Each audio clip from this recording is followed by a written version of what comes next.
تو حضرت ذوقی علیہ الرحمہ جو 12ویں صدی ہجری کے بزرگ ہیں، ان کے زمانے میں کچھ اسی قسم کے حالات صحابہ کے تعلق سے ہو، اہل بیت کے تعلق سے ہو، تو انہوں نے رخات کی شکل میں بڑی مستند مستحکم کتاب لکھی ہے، جس کا ترجمہ یہ بھی فارسی میں ہے۔ اس کا ترجمہ میرے استاد محترم حضرت علامہ سید حمید اشرف کچوچوی نے کیا ہے۔ یہ خانوادہ اشرفیہ کے معناز بزرگ ہیں، حضور محدث اعظم ہند علیہ الرحمہ کے بہن کے فرزند ہیں، بھانجے ہیں، انہوں نے اس کا ترجمہ کیا۔ اچانک مجھے درمیان میں یہ بات آ گئی، چونکہ یہ چیزیں بھی موضوع سے جڑی ہوئی ہیں، کوئی الگ نہیں ہے، یہ باتیں بہت اہم ہیں جو ان چیزوں کو سمجھنے کے لیے سامنے رکھنا چاہیے۔ تو حضرت ذوقی علیہ الرحمہ نے بڑی عمدہ بات یہ لکھی ہے کہ رسول اللہ صلی اللہ علیہ وسلم کے نواسوں اور حضرت علی حضرت معاویہ رضی اللہ تعالیٰ عنہ کے درمیان جو واقعات پیش آئے، اگرچہ کہ یہ واقعات تاریخ کے ہیں، اس کے اندر کئی ایسی روایتیں صحیح بھی ہیں، غلط بھی ہیں، کہیں انتہا پسندی ہے، کہیں افراط ہیں، کہیں کسی انداز سے سب جمع کیا گیا ہے، لیکن ہمیں چاہیے کہ ان روایتوں کے اندر بڑے احتیاط کے ساتھ لوگوں کے ساتھ سامنے پہنچائیں، بہت ہی تدبر اور حکمت کے ساتھ، عقل مندی کے ساتھ ان روایتوں کو عوام کے سامنے لائیں، بیان کریں۔ یہ تاریخی حقائق بھی ہوں یا تاریخ کے بیانات ہوں، خواہ وہ اپنی جگہ صحت رکھتے ہوں یا نہ رکھتے ہوں، ان کے اندر کئی چیزیں رتب و یابس یا صحیح و غلط، صدق و کذب، سچائی اور جھوٹائی، ساری چیزیں اس کے اندر جڑی ہوئی ضرور ہیں، لہٰذا اس میں بہت احتیاط کی ضرورت ہے۔ یہ اتنا احتیاط برتنے کی تعلیم امت کو کیوں دی؟ اپنے مریدین اور اپنے خلفاء کے نام یہ خطوط انہوں نے بھیجایا، یہ کیوں ایسا کیا؟ اس لیے، اور اس کی وجہ بھی انہوں نے آخر میں لکھ دی ہے، بتلا دی ہے۔ حضور اکرم صلی اللہ علیہ وسلم کی حضور کے دنیا سے جانے کے صرف 50 سال کے بعد اتنا بڑا واقعہ پیش آیا، اور حضور اکرم صلی اللہ علیہ وسلم کے بعد خلافت راشدہ کے آخری دور میں طرح طرح کے واقعات پیش آئے، گویا 30 سال ختم بھی نہیں ہوئے تھے، طرح طرح کے فتنے اٹھے، طرح طرح کے یہ معاملے پیش آئے، اور جب نصف صدی بھی مکمل نہیں ہو رہی تھی خلافت راشدہ کے بعد ملوکیت کا دور آیا، 20 سالہ دور ختم ہوتے ہی گویا 50 سال مکمل ہوتے ہی اتنے سارے اختلافات، ہنگامے، یہ وہ ساری چیزیں سامنے آئی ہیں۔ اس سے لوگوں کے ذہن میں پیدا ہوگا کہ رسول اللہ صلی اللہ علیہ وسلم کی تربیت کا کیا اثر ہوا کہ اتنا جلدی یہ لوگ ایسے ہو گئے۔ ان روایتوں سے کہیں یہ بات لوگوں کے ذہن میں نہ بیٹھے کہ صحابہ کرام، اگر صحابہ پورے بھی نہیں تھے اس وقت، دنیا سے جا چکے تھے، تو صحابہ کی اولاد جو تابعین ہے وہ بھی کسی درجے میں کم شخصیتیں نہیں ہیں۔ صحابہ کی تربیت یافتہ، صحابہ کون ہیں؟ حضور کے تربیت یافتہ ہیں، تو گویا یہ پہنچتے پہنچتے تابعین کے اوپر اس کا اثر، تابعین کے بعد صحابہ کے اوپر اثر، صحابہ کے بارے میں بدگمانیاں پیدا ہو جائیں تو گویا حضور کی تربیت پر سوال کھڑا ہو جائے، یہ سارے معاملات پیدا ہوتے ہیں۔ پھر آخر میں یہ کہتے ہیں ان معاملات میں بہت سوچ سمجھ کر اس کو کہنا چاہیے، سننا چاہیے، کہیں ان واقعات سے صحابہ سے بدگمانی پیدا ہو گئی تو ایمان چلا جائے گا۔ صحابہ کے ساتھ بدگمانی اس سے زیادہ نقصان اور خسران اور کوئی چیز نہیں ہے، لہذا ایسی باتوں سے، ایسی روایتوں سے، حکایتوں سے احتیاط برتو، کہنے سے، سننے سے، جس سے صحابہ کی عظمت مجروح ہو جائے، صحابہ کے تعلق سے شکوک پیدا ہو جائے، کیا یہ یہی لوگ تھے، انہوں نے ایسا کیا ویسا کیا، یہ یہی لوگ تھے، اس قسم کی باتیں پیدا ہوں گی۔ لہٰذا تمہیں ان باتوں میں بہت سوچ سمجھ کر آگے بڑھنا، یہ احتیاط ہے تاکہ صحابہ کا مقام بھی محفوظ رہے اور صحابہ کے تعلق سے بدگمانی نہ ہو۔ اگر ان کے ساتھ بدگمانی ہو جائے تو ایمان خطرے میں پڑ جائے گا۔ یہ کہہ کر انہوں نے اسی خط کے آخر میں ایک بات یہ لکھی ہے، یہ وہ بزرگان کرام ہیں جو حضور جب دنیا سے جا رہے تھے 1,40,000 پر 4,000، بعض روایتوں میں 1,24,000 جو اس وقت حج کے موقع پر میدان عرفات میں حاضر رہے۔ اتنے کتنے ہزار صحابہ ہوں گے جو اس وقت حاضر نہیں ہوئے۔ گویا ان تمام صحابہ کے بارے میں جو کل تک بھی ایمان لے آیا ہو، حضور کو دیکھ لیا ہو، تو اللہ تبارک و تعالیٰ نے کہا رضی اللہ عنہم ورضوا عنہ، اللہ ان سے راضی ہوا اور وہ لوگ اللہ سے راضی۔ تو حضرت ذوقی رحمۃ اللہ تعالیٰ علیہ نے ایک تفسیر لکھی ہے، فارسی میں ہے، غیر مطبوعہ ہے، اس کے نسخے نایاب ہے، وہ ہے تفسیر لطیفی۔ اس کے اندر انہوں نے یہ ایک آیت کے تحت یہ معنی بیان کیا ہے، اللہ جن سے راضی ہو ایسے لوگ دوزخ میں چلے جائیں، یا ایسے لوگ ایمان سے محروم ہو جائیں، یا ان کا خاتمہ کفر پر ہو جائے، یہ ہرگز ہرگز نہیں ہو سکتا۔ لہٰذا ہر صحابی دنیا سے ایمان ہی سے چلا گیا ہے۔ لہٰذا رضی اللہ عنہ ورضوا عنہ کہنے کے بعد یہ موقف اختیار کرنا چاہے کہ ہر صحابی جاتے ہوئے اپنے ساتھ ایمان کو لے کر گیا ہے۔ کسی صحابی کا خاتمہ کفر پر ہرگز ہرگز نہیں ہو سکتا، چونکہ وہ اللہ کس سے راضی تھے، اللہ ان سے راضی تھا۔ قرآن میں ایک مقام پر نہیں، 2-3 مقام پر ہے رضی اللہ عنہم ورضوا عنہ، اہل بدر کی مغفرت کا اعلان، عشرہ مبشرہ کے جنتی ہونے کا اعلان، اہل احد کے تعلق سے بیعت رضوان میں 1400 صحابہ کرام اور جتنے بھی حضرات ہیں ان صحابہ، ان سب کے تعلق سے یہی بات ہے، یہ کہہ کر انہوں نے یہ موقف اختیار کیا۔ تو اسی سے یہ بات بھی سامنے آتی ہے کہ اہل بیت کے تعلق سے بھی علامہ ابن حجر مکی انہی کے جو اسی کتاب کے اندر ہے، میں وہ آپ حضرات کے سامنے پڑھ کر سنانا چاہتا ہوں تاکہ میرے طرف سے کوئی ایسی بات نہ ہو کہ میں نے اس کے اندر کوئی ایسی بات کہی ہے۔ علامہ ابن حجر مکی کی کتاب جو ہے حسن التوسل، اس کے اندر انہوں نے لکھا ہے اہل بیت کا ادب و احترام، ان کا پاس و لحاظ اور ان کی رعایت کرنا اور ان کے ساتھ حسن اخلاق سے، خوش سلیقگی سے، خوش رویے کے ساتھ پیش آنا، یہ واجب ہے۔ اور یہ واجب اس لیے ہے کہ رسول اللہ صلی اللہ علیہ وسلم کے ساتھ ان کی رشتہ داری کی وجہ سے واجب۔ حضرت نے علت بھی بتلا دی، اہل بیت کے ساتھ محبت ہو رسول کی محبت کی وجہ سے، اور اولاد کو یہ سکھلاؤ اہل بیت نبوی کی محبت ان کی دلوں میں اتارو۔ تو علامہ ابن حجر مکی علیہ الرحمہ نے یہ بات کہی ہے، رسول اللہ صلی اللہ علیہ وسلم کے ساتھ ان کا ایک رشتہ ہے، خونی رشتہ ہے، قرابت ہے، اس رشتہ داری کی وجہ سے ان کا ادب و احترام کرنا امت پر واجب ہے۔ یہ لفظ واجب انہوں نے ہی لکھا،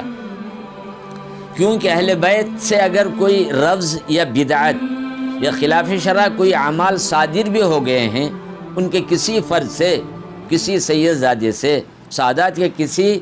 آدمیوں سے، ان کی نسل میں، تو فرماتے ہیں حضور کے ساتھ ان کی جو قرابت و رشتہ داری ہے وہ منقطع نہیں ہو سکتی۔ بات پورے طریقے سے واضح کر دیا گیا ہے کہ تمہاری نظریں ان کے کسی برے عمل یا غلط رویہ کی طرف نہیں جانا چاہیے، ان کے اس کے ارتکاب کی وجہ سے حضور کے ساتھ جو ان کا رشتہ ہے وہ رشتہ منقطع نہیں ہوگا، قرابت منقطع نہیں ہوگی، اور یہ تعلق کو ختم نہیں کیا جا سکتا۔ یہ میرے الفاظ نے علامہ ابن حجر مکی حیتمی علیہ الرحمہ کے۔ پھر انہوں نے ایک مثال بھی دی، جیسے کسی ماں باپ کا بیٹا نافرمان ہے، صحیح راستے پر نہیں ہے، اس کے صحیح راستے پر نہ رہنے کی وجہ سے وہ باپ کے نسب سے دور نہیں ہوگا، باپ کی وراثت سے محروم نہیں ہوگا کہ ان کا بیٹا نااہل تھا لہذا جائیداد میں اسے حصہ نہیں ملنا چاہیے، کتنا ہی آوارہ اور بدماش کیوں بھی نہ ہو برابر اسے حصے میں، ترکے میں برابر مل کر رہے گا۔ یہ اور ایک بات ہے کہ معاذ اللہ استغفر اللہ ایمان سے چلا گیا تو وہ مسئلہ الگ ہو جاتا، اس کو یہاں لانے کی ضرورت نہیں۔ حضرت نے یہ بات یہاں پر لکھی ہے، حضور رفض و بدعت دو لفظ انہوں نے استعمال کیا، ایک رفض کا لفظ استعمال کیا ہے، ایک بدعت کا لفظ استعمال کیا۔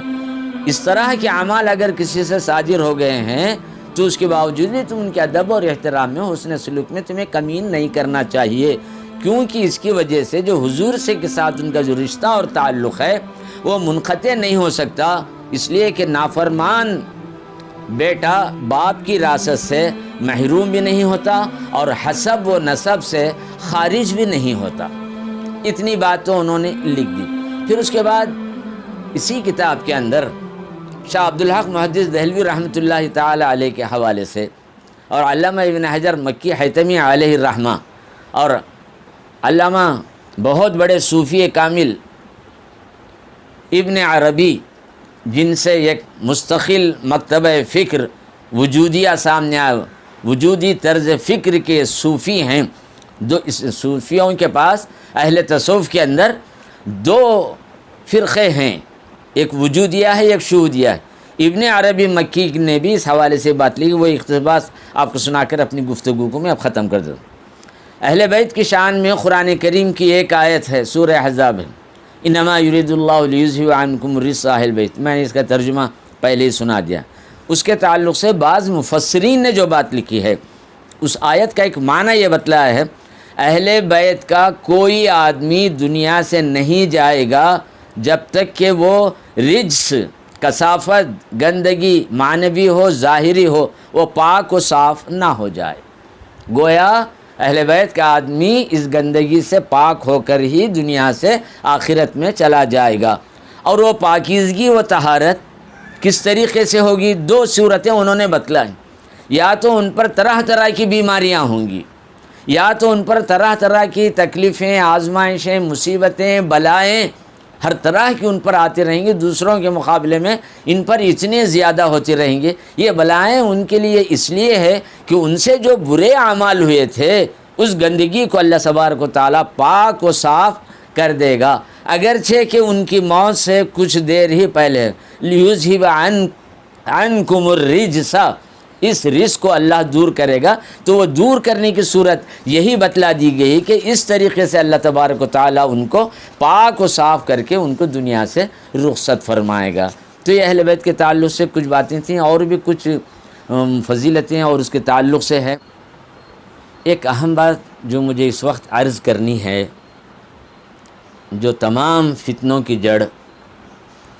یا سادات کی بے توقیری، تحقیر و تذلیل کا ایک ذریعہ بن جاتا ہے، وہ نفس اور علم ظاہر ہے۔ علم کیا ہے؟ علم کے ساتھ اگر تصوف نہ ہو تو بہت نقصان کی چیز ہوگی۔ اسی لیے جتنے بھی بزرگان دین رہے، انہوں نے اپنی خانقاہوں کے اندر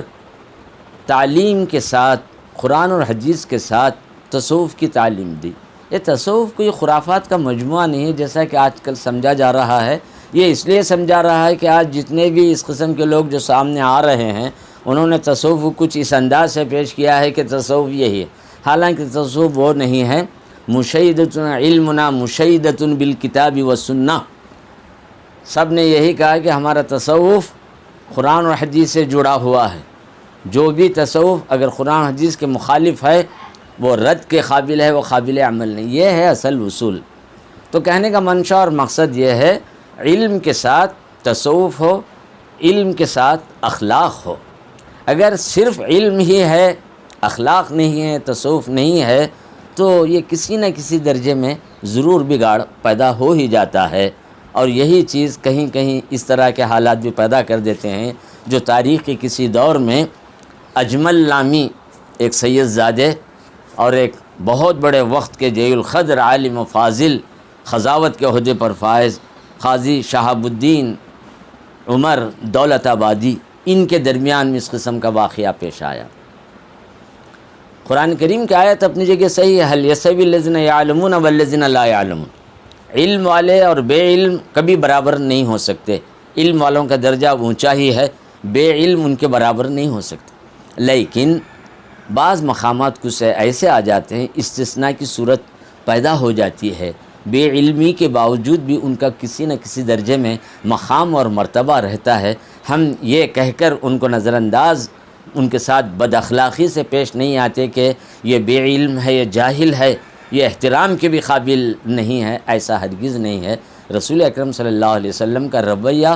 ہر ایک کے ساتھ، اہل ایمان ہو، اہل کفر بھی ہو، تو ان کے ساتھ بھی محبت، تعظیم، احترام، حسن سلوک، سارا معاملہ رکھے ہوئے تھے۔ تو کہنے کا منشا اور مقصد یہ ہے، علم یقیناً بہت بڑی فضیلت کی چیز ہے، بے علمی فضیلت کی چیز نہیں ہے، لیکن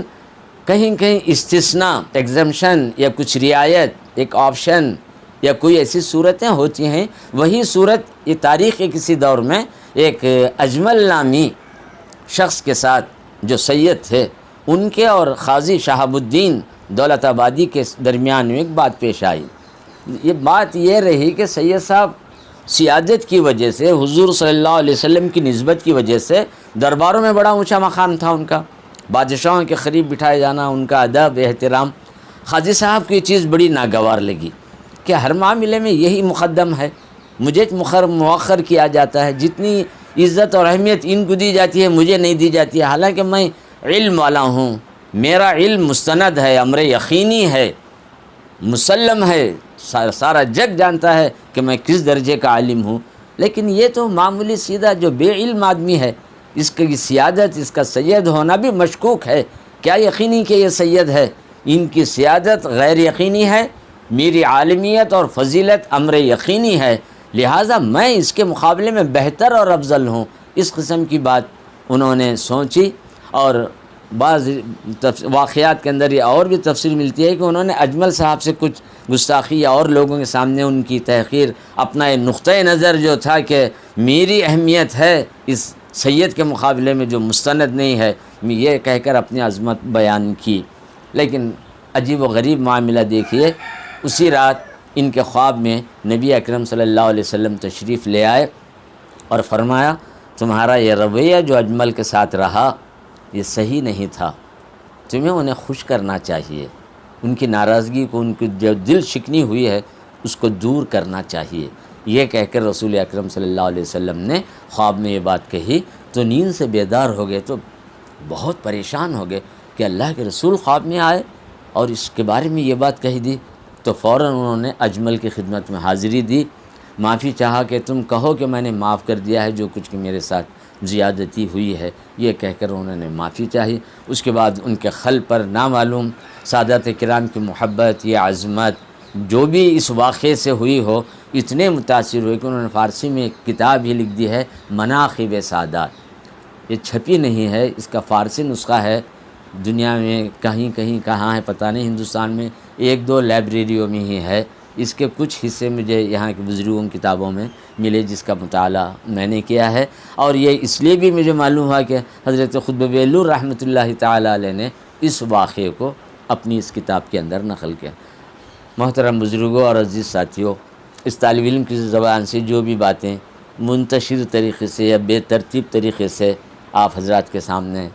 آئی ہیں، آپ کے کانوں تک پہنچی ہیں، آپ نے اس کو محسوس کیا ہے، ان ساری باتوں کے اندر خلاصہ یہی ہے، دنیا چند روزہ ہے، یہاں کے فائدے بھی مختصر ہے، یہاں کے نقصانات بھی مختصر ہے۔ رسول اللہ صلی اللہ علیہ وسلم کی نسبت کا خیال کرتے ہوئے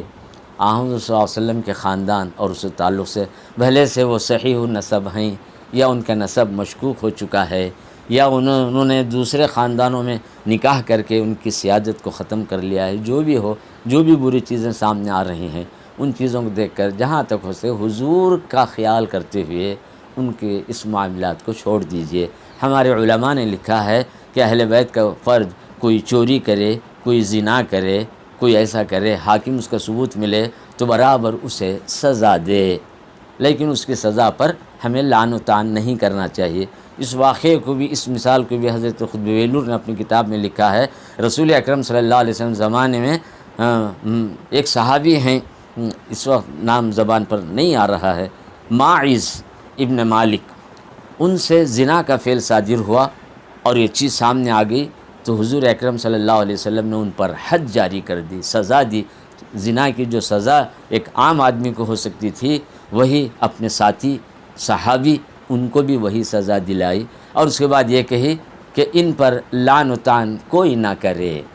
گویا سزا دینے کے بعد آپ نے صحابہ کے سامنے یہ بات کہی کہ انہوں نے توبہ کر لی ہے، لہٰذا ان کے معاملے میں کوئی جملہ استعمال نہ کریں، اپنی زبانیں بند۔ یہی بات میں آپ حضرات کے سامنے بھی رکھوں گا کہ ابن حجر نے یہ بات کہی ہے، علامہ عبدالحق محدث دہلوی نے بھی یہ بات کہی ہے کہ اہل بیت کا کوئی افراد کتنے ہی غلطیاں کیے، جب موت کا وقت آ جائے گا تو اللہ تبارک و تعالیٰ اسے پاک کر کے دنیا سے بھیج دے گا۔ ذالک فضل اللہ یؤتیہ من یشاء، یہ اللہ کا فضل ہے، وہ جسے چاہے دے۔ ایک عام آدمی کو بھی پاک و صاف کر کے دنیا سے لے لے، اس کا فضل ہے۔ اللہ کے پاس عدل بھی ہے، اللہ کے پاس فضل بھی ہے، عدل پر بھی اعتراض نہیں کر سکتے، فضل پر بھی اعتراض نہیں کر سکتے۔ یہ اللہ تبارک و تعالیٰ ہے۔ ادب، توفیق سب سے بڑی دولت ہے، سب سے بڑی پونجی ہے، اس کو کبھی اپنے ہاتھ سے جانے نہ دیجیے۔ ادبوا اولادکم، اپنی اولاد کو ادب سکھلائیے، جو حضور نے کہا اس کا لحاظ رکھیے۔ دعا فرمائیں کہ اللہ تبارک و تعالیٰ ان باتوں پر عمل کرنے کی مجھے بھی آپ کو بھی توفیق عطا فرمائے۔ اللہ تعالیٰ میرے دل میں بھی اہل بیت کی محبت، میری اولاد کے دلوں میں رسول اللہ صلی اللہ علیہ وسلم کی محبت اولاد میں صدیوں تک مسلسل چلے۔ اللہ یہ نعمت آپ کو بھی عطا کرے، آپ کی اولاد کو بھی عطا فرمائے۔ بہت بڑی دولت ہے ادب۔ چھوڑ دیجئے جس کا جو عمل ہے اس کے اوپر یہ کہہ کر لان تان کر کے، طرح طرح کے بازار گرم کر کے اس طرح کی فضا پیدا کرنے سے کوئی نتیجہ نہیں ہے۔ ہاں، اگر کوئی ایسی بات ہے جس سے فتنہ یا نقصان یا دین کو نقصان پہنچ رہا ہے تو آپ اس نقصان کی تلافی کیجئے۔ ان سے ایسی کوئی باتیں آ رہی ہیں تو ان باتوں کو دور کیجئے، ان کی شخصیتوں پر لعن و طعن مت کیجئے۔ انہوں نے کیا کوئی غلط بات کہی ہے اتنی اصلاح کیجئے، اس کو لے کر اس کو کچھ بھی مت کہیے۔ حضرت ماعز کو حضور نے سزا دی اور آخر میں کہا کہ ان پر لعنت نہ بھیجو، گویا ان کے فعل پر کسی قسم کی جو سزا کا معاملہ ہوا ہے وہ اپنی جگہ صحیح ہے، لیکن شخصیت پر کوئی لفظ استعمال نہ مت کرو۔ ایسے ہی اہل بیت کی جو غلطیاں، خطائیں یا زیادتیاں جو کچھ بھی موجودہ زمانے میں ہمارے سامنے دیکھنے میں آ رہے ہیں، ان کو دیکھ کر ان کے حسب، نسب، ان کے خاندان اور اس تعلق پر مجرور نہ کیجیے۔ وہ صحیح نسب ہیں یا غلط النسب ہے، یا آخرت میں ہر ایک کی حقیقت ظاہر ہو کر رہ جائے گی اور کوئی چیز وہاں چھپے گی نہیں۔ اور نسب پر فخر کرنے کی بھی کوئی بات نہیں ہے۔ نبی اکرم صلی اللہ علیہ وسلم نے کہا انا سید ولد آدم ولا فخر، میں اولاد آدم کا سردار ہوں، لیکن یہ میرے لیے فخر کی بات نہیں ہے، شکر کی بات ہے، یہ کہا۔ حالانکہ آپ کی عظمت اور فضیلت کو خود قرآن نے کہا تلک الرسل فضلنا بعضهم علی بعض، ہم نے فضیلت دی نبی کو تمام انبیاء کرام پر۔ پھر یہی پیغمبر یہ کہہ رہے ہیں مجھے یونس ابن متیو پر فوقیت نہ دو، مجھے یونس علیہ السلام سے بڑھا کر نہ پیش کرو۔ یہ عاجزی کی بات ہے، اس اعتبار سے ہے کہ میری عظمت ایسی نہ ہو جس سے یونس علیہ السلام کی تحقیر اور تذلیل ہو۔ تو یہی موقف ہمیں بھی اختیار کرنا چاہیے، ان کی تحقیر اور تذلیل کی طرف نہیں جانا چاہیے، ان کی جو خوبیاں ہیں اس کو لینا چاہیے۔ یہ ایک بات میں اپنے طور پر کہوں گا، کسی شخصیت میں 90 پر 9 خرابیاں ہیں، ایک اچھائی ہے تو آپ ایک اچھائی کو دیکھیے، 90 پر 9 خرابیوں سے اپنی زبان کو بند رکھیے۔ اللہ تعالیٰ ان باتوں پر عمل کرنے کی مجھے اور آپ کو توفیق عطا فرمائے۔ وما علینا الا البلاغ وآخر دعوانا ان الحمد للہ۔